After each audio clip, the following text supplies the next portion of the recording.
Viewers అందరికీ నమస్తే. ఈ సెషన్లో మనం కాంపిటేటివ్ ఎగ్జామినేషన్లో తెలంగాణ హిస్టరీ లేదా తెలంగాణ కల్చర్కి సంబంధించినటువంటి ఇంపార్టెంట్ విషయాల గురించి మనం ఈరోజు డిస్కస్ చేసుకోబోతున్నాం. It is very very important for each and every aspirant who are preparing for government jobs in Telangana. మిత్రులారా, తెలంగాణ హిస్టరీ లేనిదే, తెలంగాణ కల్చర్ మీద గ్రిప్ సంపాదించందే ఉద్యోగం మాత్రం ఆశించకండి. ఖచ్చితంగా డెప్త్లోకి వెళ్ళి చదవాలి, అండర్స్టాండ్ చేసుకోవాలి. అటువంటప్పుడే ఉద్యోగం కోసం ఆశపడండి. తెలంగాణ చరిత్ర చదవకుండా, తెలంగాణ కల్చర్ చదవకుండా మీరు ఉద్యోగం ఆశిస్తే అది సరైన పద్ధతి కాదు. మిత్రులారా, మొన్న జనవరి 3వ తారీఖు జరిగినటువంటి CDPO ఎగ్జామ్లో కూడా మనకి తెలంగాణ మాండలికం మీద క్వశ్చన్స్ ఇచ్చారు. ఈడుదులు అంటే దేన్నంటారు? AEO ఎగ్జామినేషన్, చాలా ఎగ్జామినేషన్లో తెలంగాణ భాషకు సంబంధించి, తెలంగాణ సంస్కృతికి సంబంధించి, తెలంగాణ కల్చర్కి సంబంధించిన క్వశ్చన్స్ కూడా చాలా వరకు అడుగుతున్నారు. సో కాబట్టి you have to go to the grass root level నుంచి మీరు నేర్చుకోగలగాలి. అప్పుడే మీకు ఎక్కువగా మార్క్స్ స్కోర్ చేసేటటువంటి అవకాశం ఉంది. ఒకసారి మీరు గమనించండి, 2014 అగ్రికల్చరల్ ఎక్స్టెన్షన్ ఆఫీసర్ ఎగ్జామ్ నుంచి మొన్న జరిగినటువంటి CDPO ఎగ్జామ్ వరకు క్వశ్చన్స్ అన్నీ కూడా చాలా డిఫరెంట్ వేలో అరేంజ్మెంట్ చేశారు. అంటే మనకి తెలియని విషయాలు కొన్ని ఉన్నాయి, తెలిసిన విషయాలు కొన్ని ఉన్నాయి. తెలిసిన విషయాలని పట్టించుకోకుండా ఉన్నాం. అటువంటి విషయాల మీద కూడా చాలా వరకు క్వశ్చన్స్ ఇవ్వడం జరిగింది. సో ఈ సెషన్లో నేను మీకు Telangana word, origination of Telangana word, అసలు తెలంగాణ అంటున్నాం కదా, మరి తెలంగాణ వర్డ్ అనేది ఎక్కడి నుంచి వచ్చింది, తెలంగాణ పదం ఎక్కడి నుంచి వచ్చింది, అంతేకాకుండా మరి తెలంగాణను పురాతన కాలం నుంచి ఇప్పటి వరకు మనకు తెలిసేంత వరకు ఎవరు రూల్ చేశారు అనేటటువంటిది ఖచ్చితంగా మీకు తెలిసి ఉండాలి. మిత్రులారా, నేను ఇప్పుడు చెప్పబోయేటటువంటి టాపిక్ ఏదైతే ఉందో ఇప్పటి వరకు చాలాసార్లు, వందల సార్లు కాంపిటేటివ్ ఎగ్జామినేషన్లో వచ్చిందే కాబట్టి దీని మీద ఎక్కడ కూడా వీడియోస్ లేవు. సో నాకు అనిపించింది, నేను కూడా ప్రిపేర్ అవుతున్నాను, మీకు కూడా చాలా యూస్ఫుల్గా ఉంటుందని వీడియో చూస్తున్నాను. You will enjoy this video. So let's begin about our video.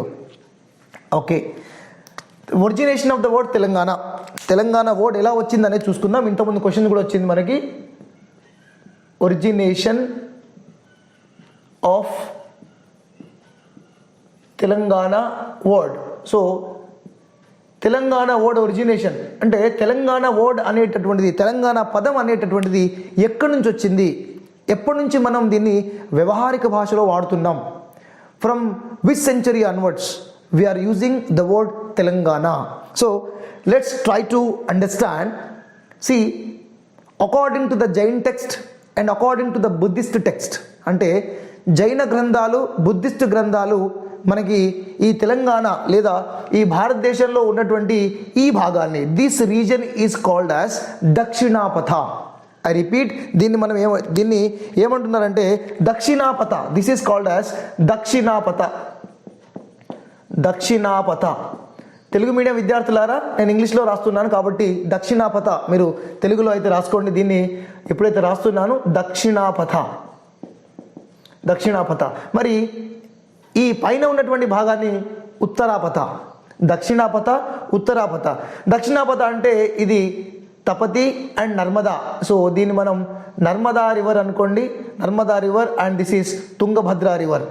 So what is the mean of Dakshinapatha means the area regions which lies between Narmada river and Tungabhadra river. అంటే నర్మదా నది మరియు తుంగభద్ర నది మధ్యలో ఉన్నటువంటి ప్రాంతాన్ని దక్షిణాపథ అన్నారు. మరి పైన ఉన్నటువంటి దీన్ని ఏమన్నారు? Uttarapatha. It was called as Uttarapatha. So Telugu English mix చేసి రాస్తున్నాను, ఇద్దరికి ఉపయోగపడాలనే ఉద్దేశంతో. సో చూద్దాం, ఇంకా ముందు తెలంగాణ పదం ఎలా వచ్చింది, ఎక్కడి నుంచి వచ్చింది అనేది ఇంకొంచెం డెప్త్గా వెళ్ళే ప్రయత్నం చేద్దాం. ఓకే, తెలంగాణ పదం అని చెప్పాం కదా, తెలంగాణ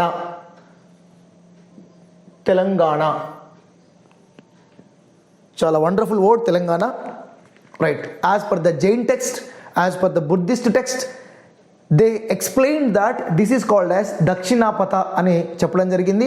ఉత్తరంగా ఉన్నటువంటి భాగాన్ని, నార్థన్ రీజియన్ని వారు ఉత్తరాపథగా చెప్పడం జరిగింది. ఓకే, నెక్స్ట్ తెలంగాణ అనేటటువంటి పదం ఎక్కడి నుంచి వచ్చిందంటే it is derived from Trilinga or Trikalinga.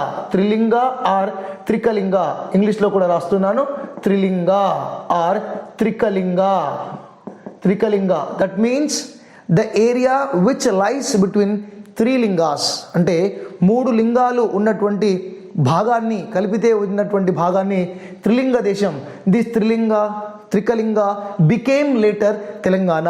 త్రిలింగ తికలింగ అనేటటువంటి ఈ పేర్లే తర్వాతి కాలంలో తెలంగాణగా వచ్చాయి అని మనం మాట్లాడుకోవచ్చు, చెప్పుకోవచ్చు. Then what is the meaning of Trilinga Trikalinga where? మరి 3 లింగాలు ఎక్కడున్నాయి? So what are this? We discussed about the Trilinga. That means 3 lingas. These 3 lingas were, first one is Draksharamam. Second one is Mahakaleshwaram or Kaleshwaram. And third one is Srisailam. Ante Trilinga Desam. Telangana also known as Trilinga Desa, Trikalinga, because this region was located between the 3 lingas.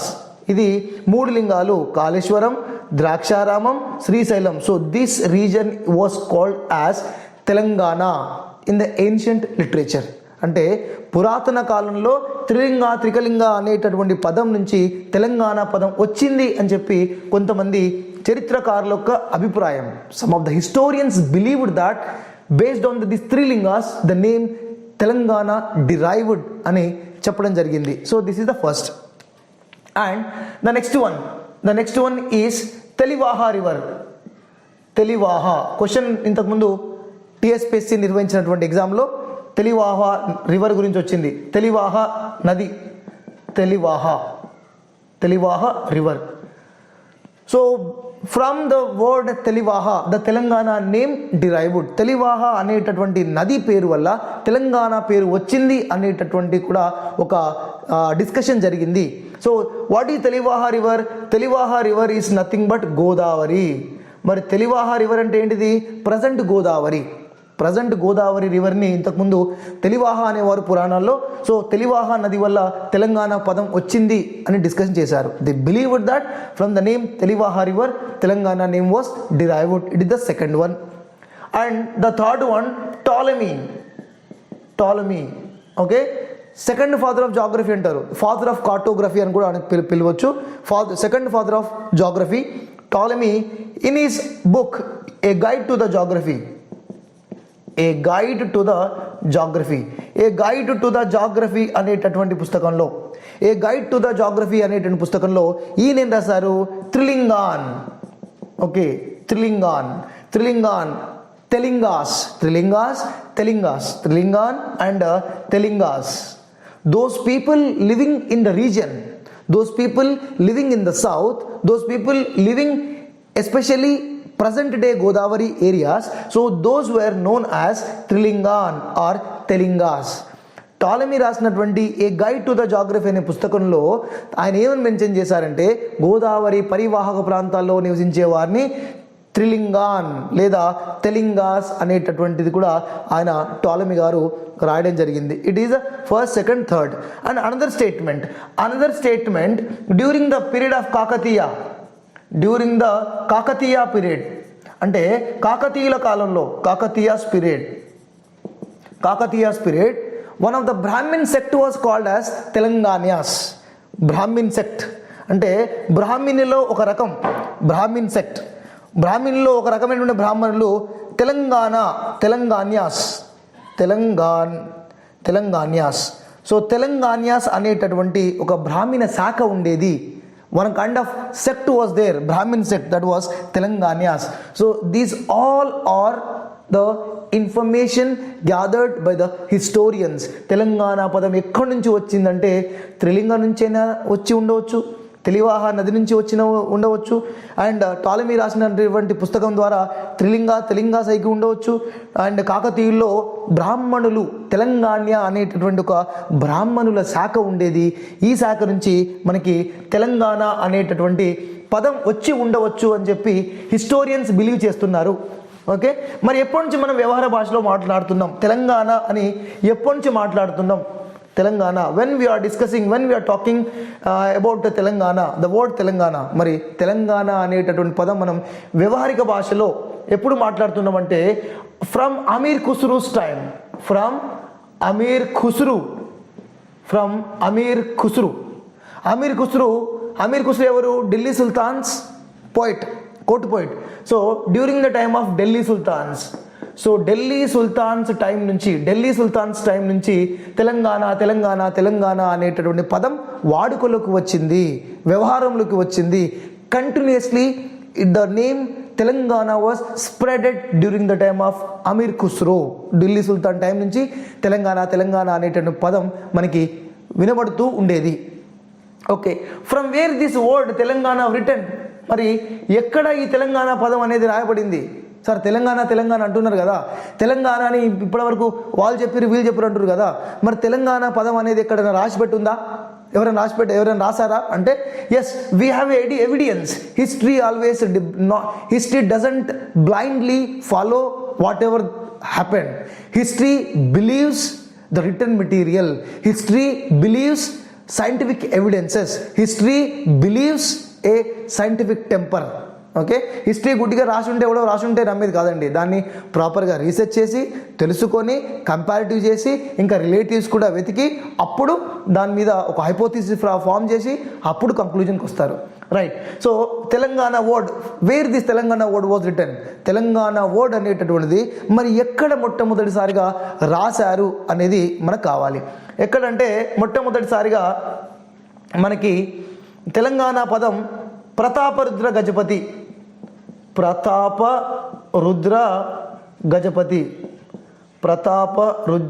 Gajapati. Telugu medium వారు దీన్ని మీరు ఇంగ్లీష్లో ఉన్న దాన్ని తెలుగులో రాసుకోగలరు. ఎప్పుడైనా నేను తెలుగులో రాస్తే ఇంగ్లీష్ మీడియం వాళ్ళు ఇంగ్లీష్లో రాసుకోగలరు, ఎందుకంటే నౌన్లే కాబట్టి, పేర్లే కాబట్టి. Prataparudra Gajapati he laid one inscription, ఒక ఇన్స్క్రిప్షన్ అంటే శాసనాలు. ఈయన ఒక శాసనాన్ని వేయించారు. ఓకే, ఆ శాసనం పేరు ఏంటంటే వెలిచర్ల శాసనం, వెలిచర్ల ఇన్స్క్రిప్షన్ అంటే శాసనము. అంటే ప్రతాపరుద్ర గజపతి వేయించినటువంటి వెలిచర్ల శాసనంలో మొట్టమొదటిసారిగా తెలంగాణ పదం అనేటటువంటిది కనిపించింది. తెలంగాణ అనే పదం ఎక్కడ కనిపించింది అయ్యా అంటే ప్రతాపరుద్ర గజపతి వేయించినటువంటి వెలిచర్ల శాసనంలో తెలంగాణ వర్డ్ అనేది ఉంది. ఎస్, ఉంది. తర్వాత సెకండ్ వన్ శ్రీకృష్ణదేవరాయలు, ఎస్కేడిఆర్ అని రాస్తున్నాను, శ్రీకృష్ణదేవరాయలు. ఓకే, ఎస్కేడిఆర్ అంటే శ్రీకృష్ణదేవరాయలు వేయించినటువంటి రెండు శాసనాల్లో ఒకటి చినకంచి అండ్ గాంజాం. చినకంచి మరియు గాంజాం అనేటటువంటి రెండు శాసనాల్లో తెలంగాణ వర్డ్ ఉంది. The Telangana word specifically mentioned in the Chinakanchi and Ganjam inscription led by Srikrishnadevaraya's and Pratapurudra Gajapati's Velicharla inscription also stated the word Telangana. And last and final one, 1417. Okay, 1417 Medak district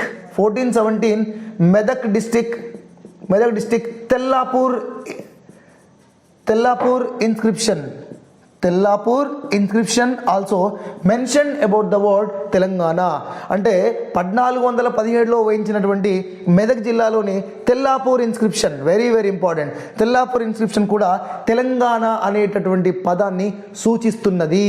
so దీన్ని బట్టి మనం తెలంగాణ పదం ఎక్కడి నుంచి వచ్చిందో నేర్చుకున్నాం. From where the Telangana word originated, Telangana పదం ఎక్కడి నుంచి ఒరిజినేట్ అయింది నేర్చుకున్నాం. మరి తెలంగాణ భాష, తెలంగాణ పదం ఎప్పటి నుంచి వాడుకలోకి వచ్చిందని కూడా చెప్పుకున్నాం. ఎప్పటి నుంచి? ఢిల్లీ సుల్తాన్ కాలం నుంచి. ఓకే, తర్వాత అమీర్ ఖుస్రు, అబుల్ ఫజల్, అలా మెల్లమెల్లగా తెలంగాణ రేలా రే అనేటటువంటి తెలంగాణ ఇప్పుడు మనం వాడుతున్నాం. ఇంత అద్భుతమైనటువంటి తెలంగాణ ఇది. మన తెలంగాణకి సంబంధించినటువంటి పూర్వం ఉన్నటువంటి పేర్లు ఎలా వ్యవహారిక భాషలో, వాడుక భాషలో వచ్చిందనే దానికి చరిత్ర సాక్ష్యాధారాలతో ఉంది. ఇది దిస్ వాజ్ హ్యాపెన్, ఇది ఇలా జరిగింది. దీనివల్ల తెలంగాణ సింపుల్గా నువ్వు ఎక్కడుంటావు అంటే తెలంగాణ ఎక్కడి నుంచి వచ్చింది తెలంగాణ, అసలు తెలంగాణ అనే పదం ఎక్కడికి వెళ్ళి వచ్చింది, ఏడ రాసిపెట్టున్నదంటే ఈడ రాసిపెట్టుంది తెలంగాణ అనేది. ఓకే, అశోకుని శాసనాల్లో కూడా రాసి పెట్టున్నది. ఓకే, సో దీని ద్వారా మనం సింపుల్గా తెలంగాణ అంటే ఇప్పుడెప్పుడో మొన్న పెట్టిన పేరు కాదండి. మనకి పురాణాలలో, ఇతిహాసాలలో, అదేవిధంగా మనకి ఇంతకుముందు రాజులు వేయించినటువంటి శాసనాలలో కూడా తెలంగాణ పదం అనేటటువంటి ఉంది. సో కాబట్టి తెలంగాణ అనేటటువంటిది మొన్న 2014 జూన్ 2న ఫామ్ అయినటువంటి స్టేట్ అనుకునేరు. తెలంగాణ ఇప్పుడు కాదు, నువ్వు పుట్టక ముందు నుంచి ఉంది. ఓకే, ప్రాచీన కాలం తర్వాత నుంచి తెలంగాణ పదం వాడుకలోకి ఉంది అనేటటువంటి విషయాన్ని మనం గుర్తుపెట్టుకోవాలా. ఇప్పుడు నెక్స్ట్ నేను ఏం చెప్తున్నానంటే, మరి తెలంగాణ అనుకున్నాం కదా, సరే మరి మన తెలంగాణను ఎవరెవరు పరిపాలించారు, who were the rulers the ruled Telangana అనేది మనం నేర్చుకోబోతున్నాం. So I hope this session is interesting and please be patient and try to understand what I am saying and try to make a copy of it, then you definitely benefited. ఇంతకు ముందు నేను ఏదైతే రాసి తుడిపేశానో ఇందులో నుంచి చాలా questions general studies పేపర్లో వచ్చాయి. కావాలంటే మీరు ప్రీవియస్ పేపర్స్ క్వశ్చన్స్ చూసుకోవచ్చు. It's my challenge to each and every one. Right, now who ruled, అసలు ఎవరెవరు మన తెలంగాణ రూల్ చేశారనేది ఒకసారి మనం ప్రయత్నం చేద్దాం, తెలుసుకునే ప్రయత్నం చేద్దాం. ఓకే, ఇది పెద్దగా వచ్చింది, చిన్నగా వచ్చింది. We try to learn that who were ruled Telangana. మరి తెలంగాణని ఎవరెవరు రూల్ చేశారు ఏంటి అనేది తెలుసుకునే ప్రయత్నం చేద్దాం. As you all know that the history can be divided into ancient, medieval and modern. ఏ దేశ చరిత్ర చూసినా, ఏ ప్రాంత చరిత్ర చూసినా కూడా అది మనకి ఏన్షియంట్గా, మిడివల్గా, మోడర్న్గా, అంటే ప్రాచీన భారతదేశ చరిత్ర, మధ్యయుగ భారతదేశ చరిత్ర, ఆధునిక భారతదేశ చరిత్రగా డివిజన్ అయింది. మనం we are also part in Indian history కాబట్టి సేమ్ యాస్టీస్. మనకి ఆది మానవుల కాలం చూసుకుందాం ఒకసారి. ఆది మానవులు అంటే పాలియోలిథిక్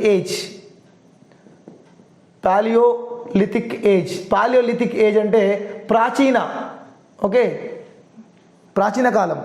ఓకే, పాలియోలిథిక్ ఏజ్. తర్వాత మీసోలిథిక్ ఏజ్ అంటే దీన్ని మనం మధ్యయుగ భారతం, దీన్ని స్టోన్ ఏజెస్ అంటాం. మధ్యరాతి యుగం, ప్రాచీన రాతి యుగం, దీన్ని మధ్యరాతి యుగం అంటారు, పాలియోలిథిక్ ఏజ్.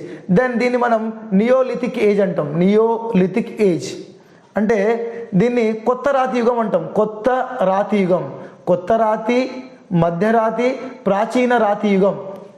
మరి తెలంగాణలో ప్రాచీన రాతి యుగం మనుషులు ఉండేవారా? ఆది మానవులు ఉండేవారా? హోమియోసెఫెన్స్ ఉండేవారా? Yes, the evidences we found in Nagarjunakonda, Eleswaram, Adilabad. Okay, ఇక్కడ మనం పాతరాతి కాలంలో ఆది మానవుడు ఉపయోగించినటువంటి టూల్స్ వి ఫౌండ్. మనం ఆది మానవుడు ఉపయోగించినటువంటి టూల్స్, ఎర్లీ మ్యాన్ ఉపయోగించిన టూల్స్ మన తెలంగాణలో దొరికినాయి. Next Mesolithic age. ఒకసారి కనుక పాలియోలిథిక్ కనుక చూసుకున్నట్టయితే it is near 3 lakhs to 50,000 years. 3 lakhs to 50,000 years. It may be differ to person. ఈ ఇయర్ ఏదైతే ఉందో పర్సన్కు పర్సన్ చేంజ్ అవుతూ ఉంటుంది. ఇంకొకరు 3 lakhs into 10,000 అన్నారు. But average as per the NCERT ప్రకారం చెప్పుకుందాం. ఇక్కడ ఇది 50,000 to 25,000 years. 25,000 years and it is 25,000 years to 5,000 years. 5,000 years. So this was the age. ఈ ఏజ్లో కూడా మన తెలంగాణలో సైట్లు ఉన్నాయి. మన తెలంగాణలో ఆది మానవులు వేసినటువంటి పెయింటింగ్స్ ఉన్నాయి. రామగుండం, సంగనోనిపల్లి, దూపాడుగట్టు, ఉట్నూరు, మహబూబ్నగర్ జిల్లాలోని ఉట్నూరు, వేములవాడ. ఇక్కడ ఆది మానవుడు మీసోలిథిక్ ఏజ్లో, మధ్యరాతి యుగంలో పెయింటింగ్ వేసినటువంటి ఉన్నాయి.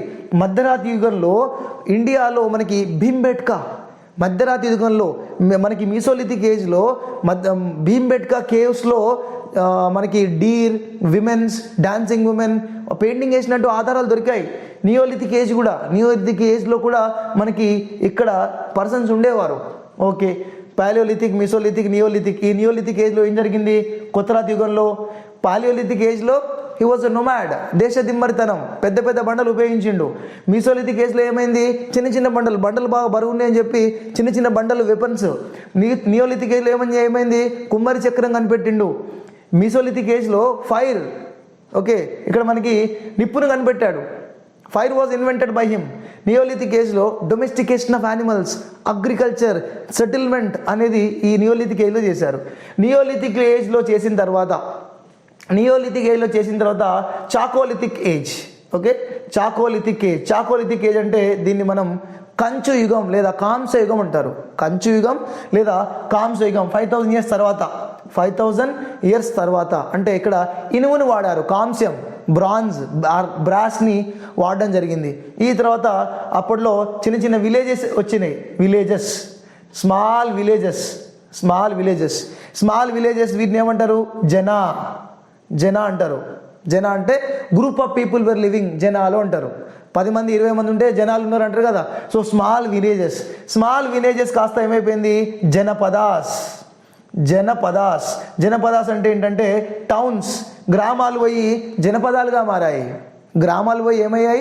జనపదాలుగా మారాయి. This janapadas became mahajanapadas. మరి ఇవి కాస్త ఏమయ్యాయి? మహాజనపదాలు. అంటే మీరు ఉంటున్నటువంటి పట్టణం, మీరు ఉంటున్నటువంటి ఊరు ఒక 20 ఏళ్ల కింద ఎట్లుంది, ఇప్పుడు ఎట్లున్నది? మీరు 10th క్లాస్లో ఉన్నప్పుడు ఎట్లున్నది, ఇప్పుడు ఎట్లున్నది? చిన్న విలేజ్ కాస్త పెద్ద పట్టణం అయిపోయి ఉండవచ్చు. సో ఈ మహాజనపదాస్ వచ్చాయి. మహాజనపదాస్ అంటే పెద్ద పట్టణం. అంటే అప్పట్లో మనకి 16 మహాజనపదాస్ వేర్ ఫార్మడ్. ఇండియాలో మనకి 16 మహాజనపదాస్ ఉండేవి. 16 మహాజనపదాస్, 16 మహాజనపదాస్ ఉండేవి. మగధ, కాంబోజా, సురచేన, అస్మక, కోసల, ఇటువంటి 16 మహాజనపదాలు ఏర్పడ్డాయి. ఈ 16 after the formation of these mahajanapadas. So one of the famous mahajanapada is Magadha. దీన్ని మనం మగధ అంటాం. మగధ. ఓకే, మగధ ఇది దిస్ ఇస్ ద గంగా రివర్కి నార్త్ సౌత్లో మనకి Magadha empire, one of the strongest empire, one of the strongest mahajanapadas. Magadha we defeated all mahajanapadas. Magadha అన్ని మహాజనపదాలని ఓడించేసి strongest mahajanapada and biggest largest ఎంపైర్గా ఫామ్ కావడం జరిగింది. ఓకే, ఐ హోప్ ఇక్కడ దాకా మీకు అర్థమై ఉంటుంది. మహాజనపదాస్ దాకా ఇప్పుడు ఇంకా కొంచెం ముందుకెళ్ళే ప్రయత్నం చేద్దాం. ఇంతకుముందు మీకు ఏమని చెప్పాను? మహాజనపదాస్ దగ్గర ఎగ్జాంపుల్ ఏమని చెప్పాను? Magadha one of the strongest. Magadha ఇక్కడ నుంచి యూజెస్ ఆఫ్ ఐరన్, ఇనుమును ఉపయోగించి ఫారెస్ట్ను నరికేసి అగ్రికల్చర్ ఎక్కువ చేశారు. మగధ ఇంతకుముందు మీకు చెప్పినట్టు మగధ ఇక్కడ ఉంది కదా, గంగా నది ఉండడం వల్ల ఫెర్టైల్ ప్లేన్స్, గంగా నది ఉండడం వల్ల చాలా సారవంతమైనటువంటి భూములు ఉన్నాయి. ఈ సారవంతమైన భూముల వల్ల అగ్రికల్చర్ ప్రొడక్టివిటీ ఎక్కువ పెరిగింది. అగ్రికల్చర్ ఎక్సెస్ పెరిగితే ఏమైంది? బిజినెస్కు దారి తీసింది. నీ దగ్గర ఎక్కువ ఉంది, ఇంట్లో దాచిపెట్టుకుంటే ఖరాబ్ అయిపోతాయి. అప్పుడు ఏం చేస్తావు? You used to go to sell outside or you have to exchange with the goods. Magadha. అప్పుడు మగధ సామ్రాజ్యం ఉన్నప్పుడు 16 మహాజనపదాలు అని చెప్పాం కదా. ఈ 16 మహాజనపదాల్లో this is Narmada and this is Tungabhadra, only one janapada in the Dakshinapatha. ఇంతకుముందు మనం చెప్పుకున్నాం దక్షిణాపథ అని చెప్పుకున్నాం బిట్వీన్ నర్మదా అండ్ తుంగభద్ర. ఇక్కడ Asmaka only one mahajanapada in the సౌత్లో ఉన్నటువంటి ఒకే ఒక్క జనపదం అస్మక మహాజనపదం. 15 జనపదాలు ఇక్కడే ఉన్నాయి. సురసేన, కాంబోజా, హైచేద, మగధ, కోసల అని ఇంతకుముందు మనం చెప్పుకున్నాం. Only one mahajanapada. This mahajanapada capital is Paudanyapura. దీని యొక్క క్యాపిటల్ సిటీ ఏంటంటే Paudanyapura is nowadays it is called as Bodhan. దీన్ని ఏమంటున్నాం మనం? Bodhan. As per the Jain text, మరి జైన యొక్క బుక్స్, జైన్ లిటరేచర్ మనకి ఏమని చెప్తున్నారంటే బాహుబలి అంటే మన బాహుబలి సినిమాలో బాహుబలి కాదండి. Bahubali also called as Gomateshwara. Bahubali Gomateshwara. He ruled Asmaka kingdom. Okay, Bahubali ఎవరు? Bahubali he was son of Rishabhanatha అంటే జైన రిషభనాథుని యొక్క కుమారుడు బాహుబలి. ఈయన అస్మాకా రాజ్యాన్ని పరిపాలించినట్టు జైన్ లిటరేచర్ చెప్తుంది మనకి. జైన గ్రంథాలు అస్మాకా రాజ్యాన్ని ఋషభనాథుని యొక్క కుమారుడు బాహుబలి లేదా గోమటేశ్వరుడు ఇక్కడ పరిపాలించాడు అనేటటువంటి ఆధారాలు మనకిస్తున్నాయి. అంటే మనం ఉన్నటువంటి నేలలో ఇంతకుముందు జైనులు పరిపాలించారు అనేటటువంటిది ఉదాహరణ మనకి ఇక్కడ దొరికింది.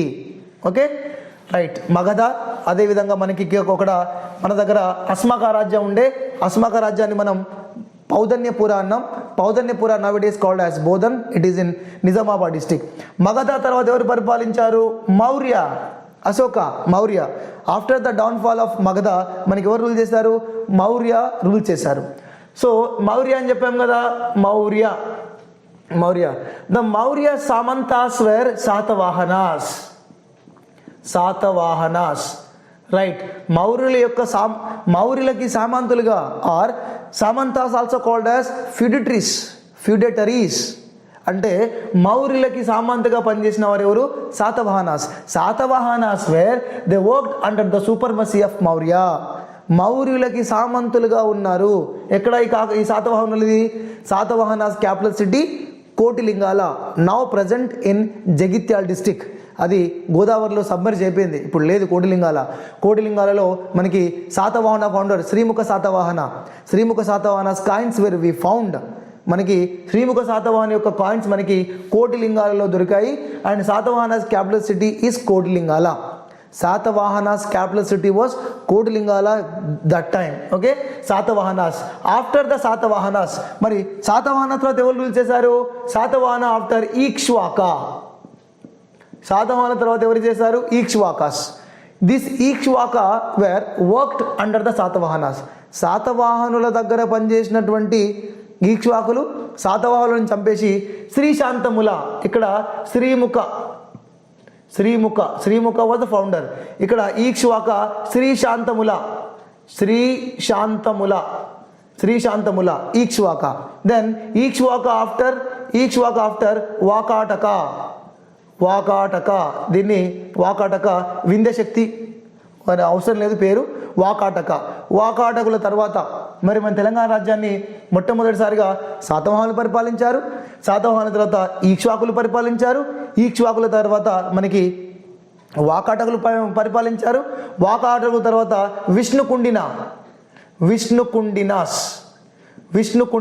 విష్ణుకుండినాస్. ఆంధ్రప్రదేశ్ స్టేట్ అఫీషియల్ ఎంబ్లం పూర్ణ కుంభం ఉంది కదా, ఒక కలశం ఉంటుంది పూర్ణ కుంభం. That Purna Kumbham was the official symbol of the Vishnukundinas. విష్ణుకుండిలో ఒక సింబలే అది విష్ణుకుండిన తర్వాత చాళుక్యాస్ తర్వాత రాష్ట్రకూటాస్.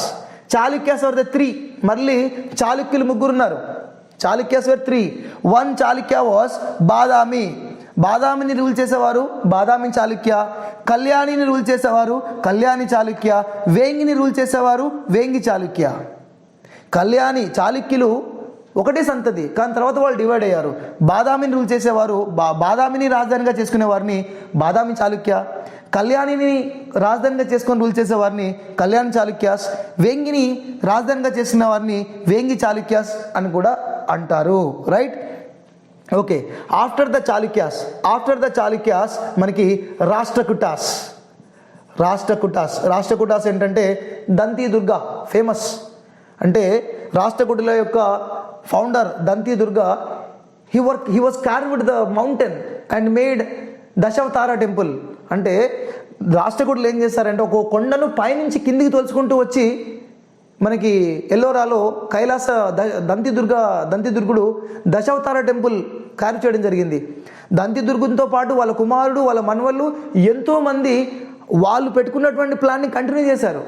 మా తాతగారు చేయమన్నారు, మేము అదే పని చేస్తున్నాం అని చెప్పి కొండను పైనుంచి కిందికి తొలిచి ఒక అద్భుతమైనటువంటి ఒక టెంపుల్ని, దశావతార టెంపుల్ మనకి ఎల్లోరాలో ఉంది. సో అది మనకి అజంతాలో ఉంది. రాష్ట్రకూటులు దాన్ని చేయడం జరిగింది. ఓకే, రాష్ట్రకూటులకి సామంతులు ఎవరంటే సామంతాస్ ఎవరు అంటే వేములవాడ చాళుక్యాస్. మళ్ళీ చెప్తున్నాను నేను, రాష్ట్రకూటులు ఉన్నారు కదా, ఈ రాష్ట్రకూటులకి సామంతులుగా పనిచేసింది వేములవాడ చాళుక్యాస్. మరి వేములవాడ చాళుక్యులు ఇక్కడ ఉన్నారు కదా, వీళ్ళకి ఫిడటరీగా పనిచేసింది ఎవరంటే Mudigonda Chalukyas.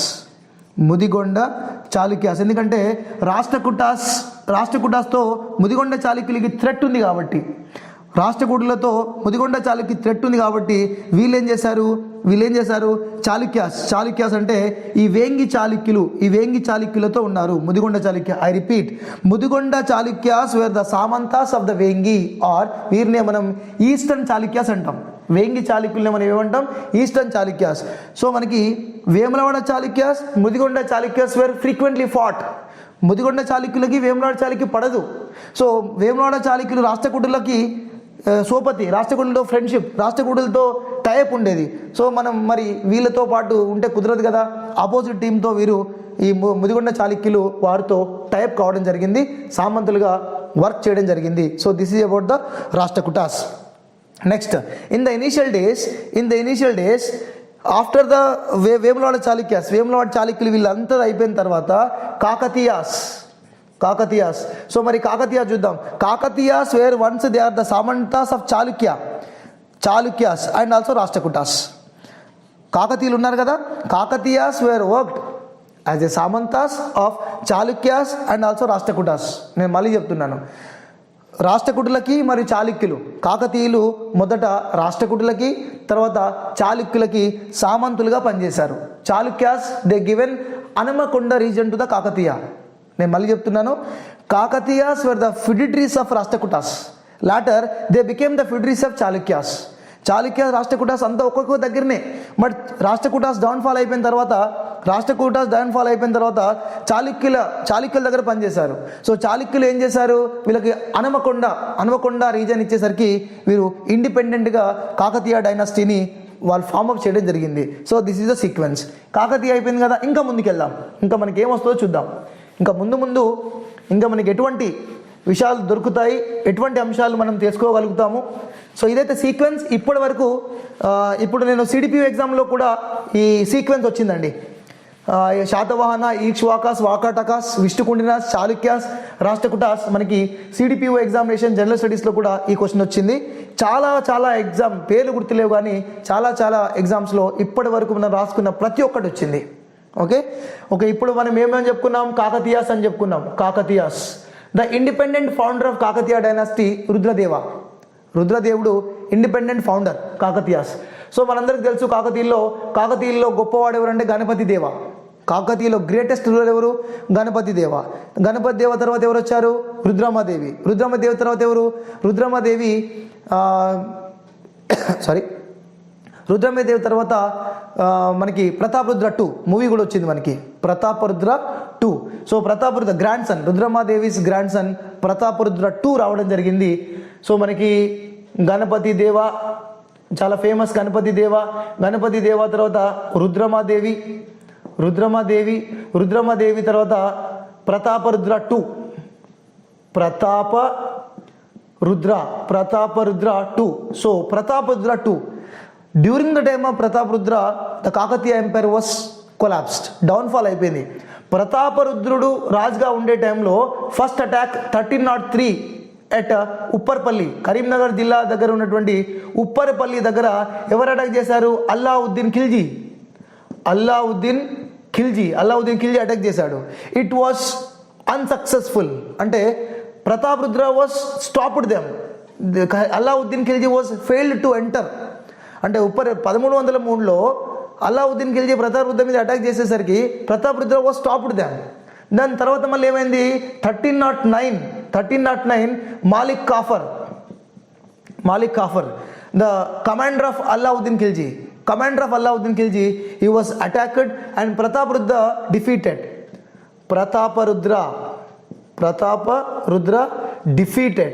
defeated and accepted to pay taxes. ప్రతాపరుద్రుడు ఓడిపోయి కప్పం ట్యాక్స్ చెల్లించడానికి ఒప్పుకున్నాడు. దాని తర్వాత 1323 అల్లావుద్దీన్ ఖిల్జీ చనిపోయిన తర్వాత Prataparudra did not pay any taxes, ఏం పే చేయలేదు. ఆ తర్వాత ఎవరు వచ్చారు? మహమ్మద్ బిన్ తుగ్లక్, ఎంబీటీ అని రాస్తున్నాను. ఎంబీటీ అంటే ఎవరంటే మహమ్మద్ బిన్ తుగ్లక్ డైనాసిటీ. వీళ్ళేమో ఖిల్జీ. మాలిక్ కాఫర్ని కూడా ఎవరు పంపించారు? ఖిల్జీ పంపించాడు, అల్లావుద్దీన్ ఖిల్జీ పంపించాడు. మహమ్మద్ బిన్ తుగ్లక్ ఈయననే జునా ఖాన్ అంటారు. ఈయన ఏమంటారు? జునా ఖాన్. మరి జునా ఖాన్ మహమ్మద్ బిన్ తుగ్లక్ ప్రతాపరుద్రుని మీద అటాక్ చేసి గోల్కొండ ప్రతాపరుద్రుడు ఈ యొక్క వరంగల్ లేదా హనుమకొండ ప్రాంతాన్ని చిన్నాభిన్నం చేసేసి డిస్ట్రాయ్ చేసేసి ప్రతాపరుద్రుని ఢిల్లీకి తీసుకొని పోతా అంటే he was died drown in Narmada రివర్లో దూకి ఆత్మహత్య చేసుకున్నాడు. Prataparudra was committed suicide to drown into river Narmada నదిలో దూకి ఆత్మహత్య చేసుకోవడం జరిగింది. ఎవరు? ప్రతాపరుద్రుడు. ఏ సంవత్సరంలో? 1323 ప్రతాపరుద్ర వాస్ డైడ్. ఇక్కడ ఇంకొక విషయం చెప్తున్నాను. దిస్ ఇస్ కాకతీయ కింగ్డమ్ అనుకుందాం. Kakatiya kingdom when Mohammed bin Tughlaq was attacking, Mohammed bin Tughlaq ఎప్పుడైతే ఇక్కడ అటాక్ చేస్తున్నాడో some of the Prataparudra's brother and some of the family members they fled to Bastar region. ఈ రీజన్ ఏమంటున్నా నేను? బస్తర్. ఎవరంటే అన్నలదేవ అంటే ప్రతాపరుద్రుని యొక్క brother Annaladeva and their family members they went to Bastar and they established kingdom. ఇక్కడ వాళ్ళు ఏం చేశారు? ఎస్టాబ్లిష్డ్ న్యూ కింగ్డమ్, కొత్త సామ్రాజ్యాన్ని వీళ్ళు ఇక్కడ సృష్టించుకోవడం జరిగింది బస్తర్ దగ్గర.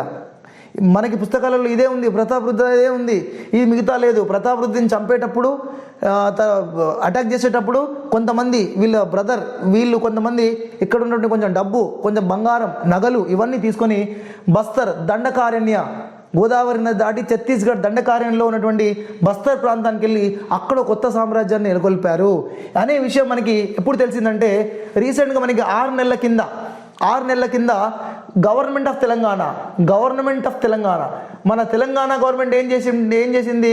కాకతీయ సప్తాహం అనే ప్రోగ్రాం చేసింది. కాకతీయ సప్తాహం అనేటటువంటి ప్రోగ్రాం చేసింది.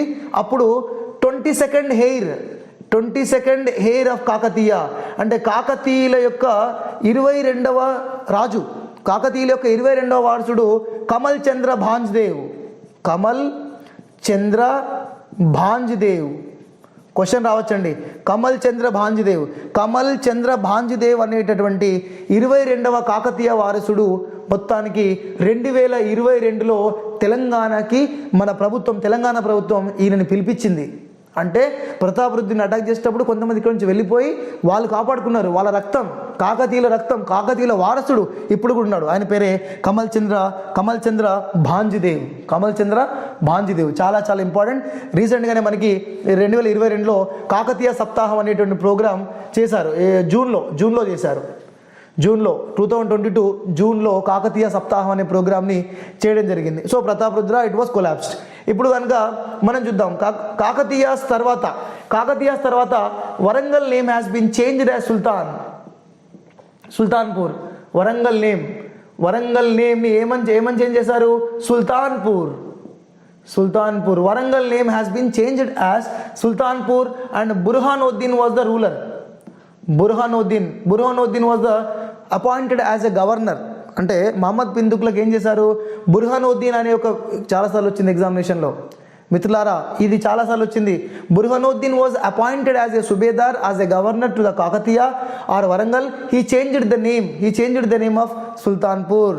అంటే మొత్తానికి కాకతీయ సామ్రాజ్యం అనేటటువంటిది ముస్లింల యొక్క పాలనలోకి వచ్చింది. ముస్లింలు కొంతమంది ఇబ్బంది పెట్టినట్టు, ఇక్కడున్న హిందువులను ఇబ్బంది పెట్టినట్టు అనితల్లి కలువచెరు శాసనం, అనితల్లి రెడ్డి రాజుల యొక్క కుటుంబానికి సంబంధించినటువంటి Anitalli Kaluvacheru inscription. Okay, Kaluvacheru inscription. Anitalli Reddy రాజుల వంశానికి చెందినటువంటి అనితల్లి అనేటటువంటి ఆమె కలువచెరు అనేటటువంటి ఒక శాసనం వేయించింది, ఒక ఇన్స్క్రిప్షన్ వేయించింది. ఈ ఇన్స్క్రిప్షన్ ద్వారా తెలిసేది ఏంటంటే ముస్లింల పరిపాలనా కాలంలో కొంతమంది హిందువులు ఇబ్బంది పడ్డారు, చాలా ఘోరమైనటువంటి పరిస్థితులు ఉండేవి అనేటటువంటి ఆమె ఈ కలువచెరు ఇన్స్క్రిప్షన్లో చెప్పడం జరిగింది. ఓకే, కాకతీయ అని చెప్పుకున్నాం కదా. During the time of Kakatiya some of the members were worked as a feudatories. అంటే కాకతీయులకు కూడా సామంతులుగా కొంతమంది ఉండే కదా, కాకతీయులకు కూడా సామంతులు ఉంటారు కదా.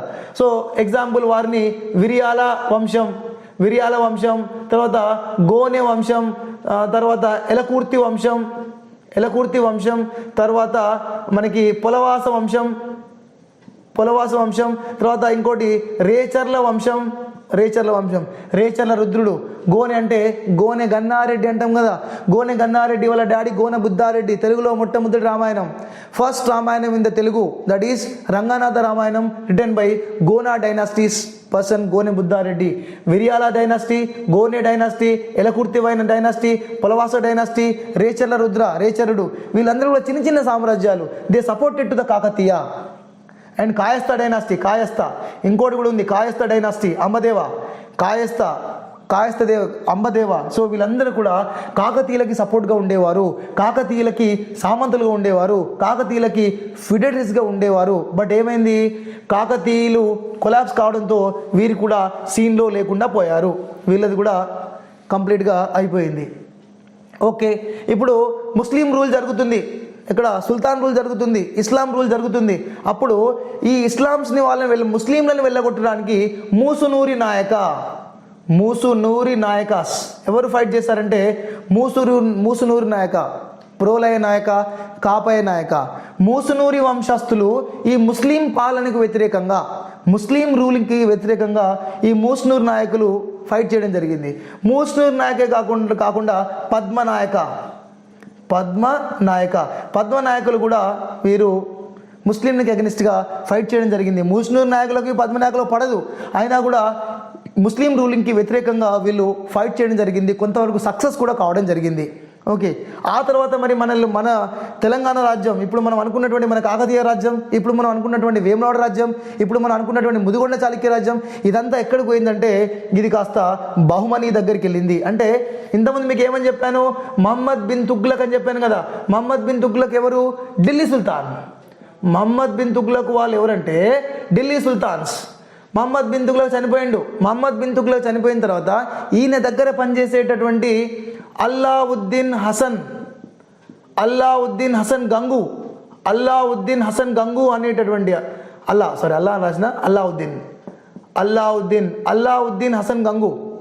అల్లావుద్దీన్ హసన్ గంగు ఈయన ఏం చేశారు, బహుమనీ అనేటటువంటి రాజ్యాన్ని ఎస్టాబ్లిష్ చేసిండు. బహుమనీ ఎంపైర్. ఓకే, ఇప్పటి వరకు కాకతీయుల తర్వాత మనకి ముస్లింలు పరిపాలించారు, సుల్తాన్లు పరిపాలించారు. సుల్తాన్లకు వ్యతిరేకంగా ముస్నూర్ నాయకులు, పద్మనాయకులు ఫైట్ చేశారు. మహమ్మద్ బిన్ తుగ్లక్, ఎంబీటీ అంటే ఢిల్లీ సుల్తాన్. మహమ్మద్ బిన్ తుగ్లక్ చనిపోయిన తర్వాత మహమ్మద్ బిన్ తుగ్లక్ దగ్గర పనిచేసినటువంటి అల్లావుద్దీన్ హసన్ గంగు అనేటువంటి వ్యక్తి బహుమనీ సామ్రాజ్యాన్ని 1347లో ఎస్టాబ్లిష్ చేయడం జరిగింది. 1327లో బహుమనీ ఎంపైర్ని ఎస్టాబ్లిష్ చేయడం జరిగింది. మరి బహుమనీ ఎంపైర్ ఎస్టాబ్లిష్ చేసిన తర్వాత ఏం జరిగింది, మనం దగ్గరికి వచ్చేస్తున్నాం, దాదాపుగా మనం చాలా దగ్గరికి వచ్చేస్తున్నాం. ఇప్పుడు బహుమనీ ఎంపైర్ అని చెప్పాను, బహుమనీ ఎంపైర్ 1347 అండ్ 1512. బహుమనీ సామ్రాజ్యం 1347లో ఎస్టాబ్లిష్ జరిగింది, 1512లో కొలాప్స్ అయిపోయింది. ఈ బహుమనీ సామ్రాజ్యం ఇంత పెద్ద బహుమనీ సామ్రాజ్యం ఉండే కదా, this Bahmani empire was collapsed, divided. అంటే ఎందుకంటే లోకల్ నాన్ లోకల్ ఇష్యూ వల్ల లోకల్ వారికి ఉద్యోగాలు ఇవ్వట్లేదు, నాన్ లోకల్ వారికి ఉద్యోగాలు ఇస్తున్నారు అనేటటువంటిది ఏం జరిగింది, చివరికి ప్రధానమంత్రినే కుట్ర ద్వారా చంపివేయాల్సిన పరిస్థితి. బహుమనీలకి చాలా గొప్ప ప్రధానమంత్రిగా పనిచేసినటువంటి మహమ్మద్ గవాన్ ఇటు రాస్తున్నా, మహమ్మద్ గవాన్ చాలా గొప్ప వ్యక్తి, గొప్ప ప్రధానమంత్రిలో, ప్రైమ్ మినిస్టర్లో చాలా ముఖ్యుడు మహమ్మద్ గవాన్. ఈ మహమ్మద్ గవాన్ నాన్ లోకల్ కానీ మంచోడు, కానీ ఏం చేసిర్రు, లోకల్ వాళ్ళకి నచ్చక గిట్టక నాన్ లోకల్ వాడిని ఫసక్ చేసేసిండ్రు, చంపేసిండ్రు. అంటే లోకల్ నాన్ లోకల్ ఇష్యూ వల్ల వీళ్ళు ఏం చేశారు, Bahmani empire was divided into five sub empires. Bahmani సామ్రాజ్యం విచ్ఛిన్నమైంది, బహుమనీ సామ్రాజ్యం డివైడ్ అయిపోయింది 5 భాగాలుగా. కొట్లాడుకొని అన్నదమ్ములు కలిసి వేరే వేరే సామ్రాజ్యాలని ఏర్పాటు చేసుకున్నారు. So Bahmani empire was collapsed and Bahmani empire was divided into 5 sub empires, 5 new dynasties. దాంట్లో ఫస్ట్ ఇది మనం బీజాపూర్, నేను రాస్తున్నాను, ఫస్ట్ ఇది బీజాపూర్. సో బీజాపూర్ని ఎవరు పరిపాలించారు, Adil Shahi. Bijapur was ruled by Adil Shahi, మీకు తెలిసే ఉంటుంది. ఆదిలాబాద్ జిల్లా పాత పేరు. బీజాపూర్ సుల్తాన్ అనేటువంటి ఇస్మాయిల్ ఆదిల్ షా. బీజాపూర్ సుల్తాన్ అయినటువంటి ఇస్మాయిల్ ఆదిల్ షా పేరు మీదుగానే ఈ బీజాపూర్ ఈ యొక్క ఆదిలాబాద్ పేరు అనేది వచ్చింది. బీజాపూర్ను పరిపాలించేటటువంటి ఇస్మాయిల్ ఆదిల్ షా పేరు మీదుగానే ఆదిలాబాద్కి ఆ పేరు వచ్చింది. సో ఇది బీజాపూర్. బీజాపూర్ తర్వాత ఇంకొకటి అహ్మద్ నగర్. మరి అహ్మద్ నగర్ని ఎవరు పరిపాలించారు? Ahmad Nagar was ruled by Nizam Shahi. Right. Ahmad Nagar ఎవరు పరిపాలించారు? నిజాం షాహీ. తర్వాత బీదర్ను పరిపాలించేది బరీద్ షాహీ. తర్వాత బీడ్ లేదా బేరార్, వీరిని పరిపాలించేది ఇమాద్ షాహీ. తర్వాత లాస్ట్ది గోల్కొండ. ఈ గోల్కొండను పరిపాలించింది ఎవరంటే కుతుబ్ షాహీ. ఈ గోల్కొండను ఎవరు పరిపాలించారమ్మా? కుతుబ్ షాహీ. అంటే బహుమని ఈ గోల్కొండ కుతుబ్ షాహీలు ఎవరైతే మన తెలంగాణ ప్రాంతాన్ని, మన రాజ్యాన్ని, మన ఉన్న ప్రదేశాన్ని ఎవరైతే పరిపాలించారో వారు బహుమనీల వంశస్థులు, బహుమనీల దగ్గర పనిచేసిన వాళ్ళు. ఈ కుతుబ్ షాహీ డైనాసిటీ ఎప్పుడు? 1512. So Qutb Shahi dynasty, Bahmani dynasty అనేటటువంటిది 5 భాగాలుగా విడిపోయిన తర్వాత అందులో నుంచి ఉన్నటువంటి ఇంకొక చిన్న రాజ్యమే ఈ గోల్కొండ రాజ్యం. వీరు గోల్కొండని రాజధానిగా చేసుకొని పరిపాలించారు. వారే కుతుబ్ షాహీ. చూద్దాం ఒకసారి కుతుబ్ షాహీ. సో కుతుబ్ షాహీ ఎప్పుడు? 1512. ఎప్పుడు ఎండ్ అయింది? 1687. 1512 నుంచి 1687 వరకు రూల్ చేశారు. సో కుతుబ్ షాహీ. మరి కుతుబ్ షాహీ ఏమని చెప్పాను? ఫస్ట్ ఎవరు? Quli Qutb. First person was Quli Qutb. First person Quli Qutb. So Quli Qutb తర్వాత జంషీద్. సుల్తాన్ కులీ కుతుబ్ అని కూడా అంటారు. సుల్తాన్ ఎస్ అంటే సుల్తాన్ కులీ కుతుబ్. తర్వాత జంషీద్ పరిపాలించారు. ఆ తర్వాత ఇబ్రహీం పరిపాలించారు. ఓకే. ఇబ్రహీం తర్వాత ఇబ్రహీం యొక్క కుమారుడు మహమ్మద్ కులీ కుతుబ్ షా. చాలా గొప్పవాడు. స్టార్ ఇస్తున్నా చూడండి, ఈ స్టార్. ఓకే, 5 స్టార్ ఇచ్చాను చూడండి. ఈయననే Muhammad Quli Qutb Shah, greatest ruler. Right, Muhammad Quli Qutb Shah. ఈయన తర్వాత వచ్చింది ఈయన అల్లుడు సుల్తాన్ మహమ్మద్ కులీ కుతుబ్ షా. ఈయన యొక్క బిడ్డ పేరు, డాటర్ ఎవరంటే హయత్ బక్షీ బేగం. ఈ హయత్ బక్షీ బేగాన్ని ఈయన మ్యారేజ్ చేసుకోవడం జరిగింది. మహమ్మద్ కులీ కుతుబ్ షా యొక్క డాటర్ హయత్ బక్షీ బేగంని ఈయన మ్యారేజ్ చేసుకున్నాడు. సుల్తాన్ మహమ్మద్ కులీ కుతుబ్ షా తర్వాత అబ్దుల్లా కుతుబ్ తర్వాత అబుల్ హసన్నే మనం ఏమంటారంటే తానిషా. తానిషా. ఇదండి మొత్తానికి కుతుబ్ షాహీలు 1 2 3 4 5 6 7 7 పరిపాలించారు. దాంట్లో ఇబ్రహీం గురించి చెప్పుకున్నట్టయితే ఇబ్రహీంపట్నం ట్యాంక్. తర్వాత 1578లో మనకి Purana pool, bridge of love అంటారు. పురాణా పూల్ని బ్రిడ్జ్ ఆఫ్ లవ్ అంటారు. ఇది ఇంతకుముందు జనరల్ స్టడీస్ పేపర్లో వచ్చింది. ట్రావెర్నియర్ అనే ఆయన ఈ పురాణా పూల్ని బ్రిడ్జ్ ఆఫ్ లవ్గా చెప్పడం జరిగింది. ఇబ్రహీంపట్నం ట్యాంక్ కూడా ఆయన కట్టించాడు. ఇబ్రహీం కులీ కుతుబ్ షా టైంలోనే మనకి ట్యాంక్ బండ్ దగ్గర ఉన్నటువంటి హుస్సేన్ సాగర్ని ఈయన అల్లుడు హుస్సేన్ షావలి తవ్వించడం జరిగింది. మీకు మహమ్మద్ కులీ కుతుబ్ షా గురించి తెలుసు. 1591లో చార్మినార్ నిర్మాణం జరిగింది. ఓకే. హయత్ బక్షీ బేగం మీకు తెలుసు, హయత్ నగర్. ఈమెనే మా సాహెబా అంటారు. ఖైరతాబాద్లో మసీదు కట్టించింది. మసబ్ ట్యాంక్ అనేటటువంటి ఈమె పేరు మీదనే వచ్చింది. అబ్దుల్లా కుతుబ్ ఈ చంటిగాడు చిన్నోడు, ఆయనప్పుడు వాళ్ళే రూల్ చేశారు. అబుల్ హసన్ ఈయననే తానిష్ అంటారు. ఈయన కాలంలో మనకి కంచర్ల గోపన్న భక్త రామదాసు పాల్వంచ రీజన్కి ఒక తహసీల్దార్గా నియమింపబడతాడు. పాల్వంచ రీజన్కి తహసీల్దార్గా నియమింపబడ్డ తర్వాత ఆయన డబ్బుతో, శిస్తు వసూలు చేసిన డబ్బుతో ఆయన మనకి భద్రాచలం దగ్గర రాములోరి ఆలయ నిర్మాణం చేస్తారు. దాని తర్వాత ఈయనను జైల్లో వేస్తారు. అది జరిగిన విషయం. ఇప్పుడు అబుల్ తానిషా లాస్ట్ అబుల్ హసన్ చెప్పాము కదా. మరి అబుల్ హసన్ టైంలో ఏం జరిగింది? అబుల్ అబుల్ హసన్ అని చెప్పుకున్నాం కదా.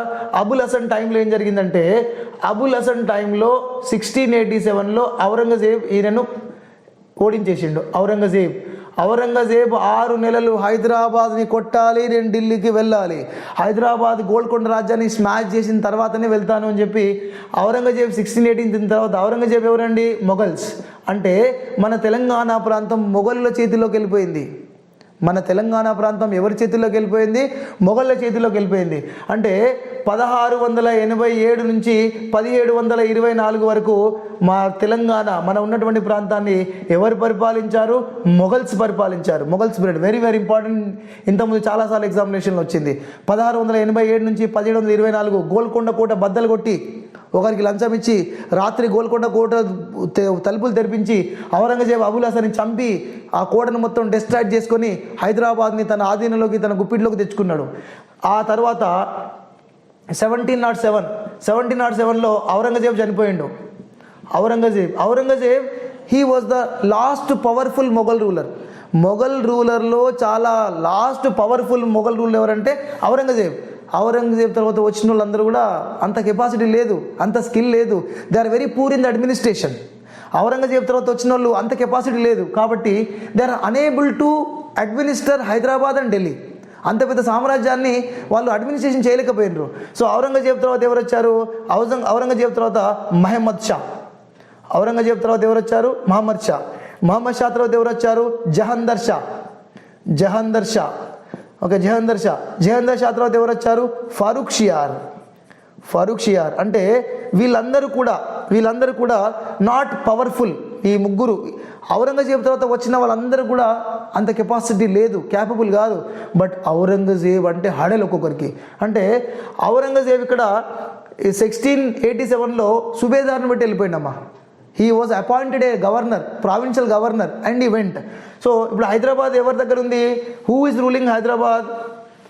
గవర్నర్స్. హైదరాబాద్ ఎవరు రూల్ చేస్తున్నారు? గవర్నర్ రూల్ చేస్తున్నారు. సో గవర్నర్ రూల్ చేస్తున్నారు. Aurangzeb appointed subedar or governor to Hyderabad. దాని తర్వాత గవర్నర్గా ఉన్నటువంటి మీర్ ఖమరుద్దీన్ ఎస్, అంటే మొఘలుల పరిపాలనా కాలంలో during the time of Mughals Mir Qamaruddin Chin Qilich Khan, ఈయన పూర్తి పేరు చింక్లిచ్ ఖాన్. ఈయన టైటిల్స్ ఫతేజంగ్, ఈయననే అసఫ్ జా, ఈయననే నిజాం ఉల్ ముల్క్. రైట్. మీర్ ఖమరుద్దీన్ చింక్లిచ్ ఖాన్ని మొఘళ్ళు ఏం చేశారు? గవర్నర్గా పెట్టారు. మరి గవర్నర్గా పెట్టిన తర్వాత మనోడు ఈ గవర్నర్ గిరి తర్వాత నేనే రాజుని కావాలని చెప్పి 1724లో ఈ ఫౌండెడ్ ఇండిపెండెంట్ హైదరాబాద్ కింగ్డమ్. అంటే హైదరాబాద్ స్వతంత్ర రాజ్య స్థాపన. He was established independent Hyderabad kingdom. 1724లో మీర్ ఖమరుద్దీన్ అనేటటువంటి ఆయన గవర్నర్గా ఉంటూ ఆయన హైదరాబాద్లో తన సొంత జెండా ఎగిరేశారు. ఎన్ని రోజులు గవర్నర్ గిరి చేయాలండి? ఇది నాది, నా సామ్రాజ్యం, నన్ను ఎవ్వడు ఏం చేయలేడు, చేసేటోడు చచ్చిపోయాడు ఔరంగజేబ్ తర్వాత వచ్చిన అందరూ కూడా ఏం చేయలేకపోయారు. పోతే పోనీరా, వాడేదో చేసుకోరు అని చెప్పి వదిలిపెట్టిండ్రు. అంటే 1724లో స్వతంత్ర హైదరాబాద్ రాజ్య స్థాపన జరిగింది. ఇప్పుడు చెప్పండి, హైదరాబాద్ స్వతంత్ర రాజ్య స్థాపన చేసిన వారు ఎవరు? మీర్ ఖమరుద్దీన్. ఈయనకి బిరుదేంటిది? చింక్లిచ్ ఖాన్. ఇంకో బిరుదేంటిది? ఫతేజంగ్. ఇంకో బిరుదేంటి? అసఫ్ జా. ఇంకో బిరుదేంటి? నిజాం ఉల్ ముల్క్. అంటే నెక్స్ట్ మన హైదరాబాద్ని పరిపాలించింది వీరిని ఏమంటారంటే నిజాములు అంటారు. చూద్దాం ఒకసారి. ఇప్పుడు నిజామ్స్. సో ఫస్ట్ ఎవరు చెప్పాను? నిజాం ఉల్ ముల్క్. ఈయన ఫస్ట్. నిజాం ఉల్ ముల్క్ తర్వాత వచ్చింది ఎవరంటే నాసర్ జంగ్ తర్వాత ముజఫర్ జంగ్. ముజఫర్ జంగ్ తర్వాత వచ్చింది ఎవరంటే సలాబత్ జంగ్. సలాబత్ జంగ్ ఇది కూడా చాలాసార్లు కాంపిటేటివ్ ఎగ్జామినేషన్ వచ్చింది. సలాబత్ జంగ్ తర్వాత వచ్చింది ఎవరంటే నిజాం అలీ ఖాన్. నిజాం అలీ ఖాన్ తర్వాత వచ్చింది ఎవరంటే సికిందర్ జా. ఈయన పేరు మీదుగానే సికింద్రాబాద్ వచ్చింది. తర్వాత ఈయన తర్వాత వచ్చింది ఎవరంటే నసీర్ ఉద్దౌలా. తర్వాత వచ్చింది ఎవరంటే అఫ్జల్ ఉద్దౌలా. తర్వాత వచ్చింది ఎవరంటే మీర్ మెహబూబ్ అలీ ఖాన్. తర్వాత వచ్చినాడు ఎవరంటే లాస్ట్ పర్సన్ ఉస్మాన్ అలీ ఖాన్. ఎప్పటి నుంచి ఎప్పుడు రూల్ చేశారు? 1724 to 1948. 1724 to 1948 వరకు రూల్ చేసి జరిగింది. దీనిలో గొప్పోడు ఎవరంటే ఉస్మాన్ అలీ ఖాన్. ఈ రూల్డ్ ఫ్రమ్ 1911 to 1948. 1911 to 1948 వరకు రూల్ చేయడం జరిగింది. మరి 10 మంది రాజుల్లో అసలు నిజాంలు ఎంతమంది అంటే ఈ జంగులు మాత్రం నిజాంలు అనుకోరు. The Jungs were not called as Nizams. Is a Nizam 1, Nizam 2, Nizam 3, Nizam 4, Nizam 5, Nizam 6, Nizam 7. అంటే 7 మాత్రమే నిజాములు, 7 మాత్రమే అసఫ్ జాహీలు అంటారు. వీరు కూతురి వైపు, నిజాం ఉల్ ముల్క్ యొక్క కూతురి వైపు చుట్టాలు రూల్ చేయడం జరిగింది. నిజాం అలీ ఖాన్ ఈయన ఏం చేశాడు? 1798లో సైన్య సహకార పద్ధతి మీద సంతకం చేసిండు. సైన్య సహకార పద్ధతి దీన్ని ఇంగ్లీష్లో ఏమంటారంటే సబ్సిడరీ అలయన్స్. అంటే తన రాజ్యాన్ని కాపాడుకోవడానికి, దుష్ట శక్తుల నుంచి, బ్రిటిష్ వారి దగ్గర నుంచి కాపాడుకోవడానికి నిజాం అలీ ఖాన్ 1798లో సబ్సిడరీ అలయన్స్ మీద సంతకం చేసిండ్రు.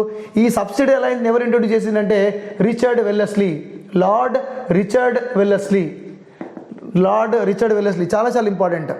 1798లో లార్డ్ వెల్లెస్లీ ఏమని చెప్పిండు? సైన్య సహకార పద్ధతి అని కొత్త తీసుకొచ్చిండు. దాన్ని ఇంగ్లీష్లో సబ్సిడరీ అలయన్స్ అంటారు. ఈ అలయన్స్ ప్రకారంగా ఉదాహరణకి రాజు అనుకోండి, ఈ రాజుని కాపాడవలసిన బాధ్యత ఎవరిది? రాజుని కాపాడవలసిన బాధ్యత బ్రిటిష్ వాళ్ళది. మేము మిమ్మల్ని రక్షిస్తాము, మీ సైన్యం అవసరం లేదు, British will be protective, so you have to pay the salaries to the British. మేము మీ మీద అటాక్ చేయం. ఇప్పటిదాకా నిజాం ఏమనుకుంటున్నాడు? బ్రిటిష్ వాళ్ళు వచ్చి ఎప్పుడు అటాక్ చేస్తారు అనుకుంటున్నాడు. కానీ బ్రిటిష్ వాళ్ళు ఏం చేసిండ్రు? ఒక బంపర్ ఆఫర్ ఇచ్చిండ్రు. ఆ బంపర్ ఆఫర్ ఏంటిది? నిన్ను బ్రిటిష్ వాళ్ళే కాపాడతారు, కానీ నువ్వేం చేయాలి? బ్రిటిష్ వారి యొక్క సైన్యానికి జీతాలు ఇవ్వాలి, బ్రిటిష్ వారి సైన్యానికి జీతాలు ఇవ్వాలి, బ్రిటిష్ వారి గుర్రాలకు గడ్డి పెట్టాలి, బ్రిటిష్ వాళ్ళ ఏరుగులకి తిండి పెట్టాలి, వాళ్ళకు కూడా తిండి పెట్టాలి. అంతేకాకుండా ఒకవేళ జీతాలు ఇవ్వకపోతే ఏమవుతుంది? జీతాలు ఇవ్వకపోతే నిజాంకి ఉన్నటువంటి ల్యాండ్ ఏదైతే ఉందో కొంత ల్యాండ్ తీసేసుకుంటారు. ఉదాహరణకి నిజాంకి ఇంత ల్యాండ్ ఉందనుకోండి, రాజ్యం, కొంచెం ల్యాండ్ ఆ జీతాల కింద బ్రిటిష్ వాళ్ళు తీసుకుంటారు. అండ్ అట్లా మనకి బీరార్ పోయింది. శాలరీస్ ఇవ్వలేక తన సొంత నగలను కూడా తాకట్టు పెట్టిండు. నిజాములందరూ కూడా వీళ్ళందరూ కూడా తాకట్టు పెట్టారు, నగలను తాకట్టు పెట్టారు. ఎందుకంటే బ్రిటిష్ కంపెనీ వాళ్ళకి జీతాలు ఇవ్వకపోతేనేమో వాళ్ళు అక్కడ ల్యాండ్ తీసుకుంటున్నారు. అంతేకాకుండా బ్రిటిష్ వారు ఖచ్చితంగా బ్రిటిష్ వారు చెప్పిన విధంగానే వినేటట్టు చేసుకున్నారు. వాళ్ళు బ్రిటిష్ వారి యొక్క అధికారిని రాజ్యంలో ఉండేటట్టు పెట్టుకున్నారు. ఆయన ఏమంటారంటే రెసిడెంట్. ఫస్ట్ రెసిడెంట్ ఎవరంటే కిల్ ప్యాట్రిక్. ఈయన ఖైరునిసాని పెళ్లి చేసుకున్నాడు. నిజాం వాళ్ళని పెళ్లి చేసుకున్నాడు కిల్ ప్యాట్రిక్. ఆయన మొట్టమొదటి రెసిడెంట్. ఇప్పుడు ఉన్నటువంటి కోటి ఉమెన్స్ కాలేజీలో ఉండే ఇది kill Patrick was the first resident. అంటే సైన్య సహకార పద్ధతిని ఎవరైతే యాక్సెప్ట్ చేస్తారో ఆ రాజు ఒక బ్రిటిష్ ఆఫీసర్ని వాళ్ళ రాజ్యంలో ఉంచనివ్వాలి. ఆయనను బ్రిటిష్ రెసిడెంట్ చెప్పినట్టే వినాలా. ఓకే, ఫస్ట్ బ్రిటిష్ రెసిడెంట్ ఎవరు? కిల్ ప్యాట్రిక్ ఎవరికి పెళ్లి చేసుకున్నాడు? ఖైరునిసా, నిజాముల యొక్క చుట్టాల అమ్మాయిని పెళ్లి చేసుకోవడం జరిగింది. చాలామంది అపోజ్ చేశారు, బట్ లవ్ మ్యారేజ్, అది అయిపోయింది. ఓకే, మరి ఒకవేళ జీతాలు ఇవ్వడానికి డబ్బు లేకపోతే వీళ్ళు ఒక కంపెనీ పెట్టారు British they establish one company, finance company. 10 రూపాయల వడ్డీకి అప్పులు ఇచ్చినా కూడా తీరలేదు. ఓకే, మొత్తానికి చాలా ఒడిదుడుకులతో ఉన్నారు. మొత్తానికి మనం ఈ యొక్క ఉస్మాన్ అలీ ఖాన్ టైంలో మళ్ళీ మనం డిస్కస్ చేద్దాం. ఈ ఉస్మాన్ అలీ ఖాన్ టైంలో ఏం జరిగింది? This is the brief. These persons were ruled our Hyderabad, these persons were ruled our Telangana. So మొత్తానికి ఈ సెషన్ అనేది చాలా ఇంపార్టెంట్. ఎవరైతే కాంపిటేటివ్ ఎగ్జామ్స్కి ప్రిపేర్ అవుతున్నారో ప్రతి ఒక్కటి నేను చెప్పిందంతా ప్రతి ఒక్కటి చాలా ఇంపార్టెంట్. ఎందుకంటే ఈ పాయింట్ ఆఫ్ వ్యూలో నుంచి ఇంతకుముందు జనరల్ స్టడీస్లో చాలా వరకు క్వశ్చన్స్ వచ్చాయి. లేదంటే మీరు ఏదైనా ప్రీవియస్ క్వశ్చన్స్ మీరు చూడండి, దానిలో ఖచ్చితంగా తెలంగాణ కల్చర్ నుంచి ఈ రకమైన క్వశ్చన్స్ చాలా వరకు ఉన్నాయి. ఈ సీక్వెన్స్ కూడా అడిగారు, ఈ నిజాముల యొక్క సీక్వెన్స్, అసఫ్ జహల్ యొక్క సీక్వెన్స్, ఇప్పుడు ఈ సైన్య సహకార పద్ధతి, గ్రేటెస్ట్ రూలర్ ఎవరు, ఇది కూడా చాలాసార్లు అడిగారు. సో హోప్ ఇది ఒక చాలా లెంతీ సెషన్ అయింది, బట్ మీకు ఉపయోగపడుతుందని ఆశిస్తూ I wish you all the best. గట్టిగా ప్రిపేర్ అవ్వండి, మంచిగా ప్రిపేర్ అవ్వండి, రివైజ్ చేయండి. సక్సెస్ ఈ యువర్స్. మీకు కనుక క్లాస్ నచ్చినట్టయితే చాలామందికి షేర్ చేయండి, లైక్ చేయండి, కామెంట్ చేయండి. నేను ప్రిపరేషన్లో ఉన్నాను, బట్ నేను ప్రిపరేషన్ ఉన్నప్పటికీ కూడా మీరు కూడా ఖచ్చితంగా ప్రిపేర్ అవ్వాలి. నాలాగానే డెప్త్కి వెళ్ళగలగాలనే ఉద్దేశంతో టైం తక్కువ ఉన్నా కూడా నేను టైం వేస్ట్ చేసుకోకుండా నాకు రివిజన్ అవుతుందని చెప్పి వీడియో మీకోసం చేస్తున్నాను.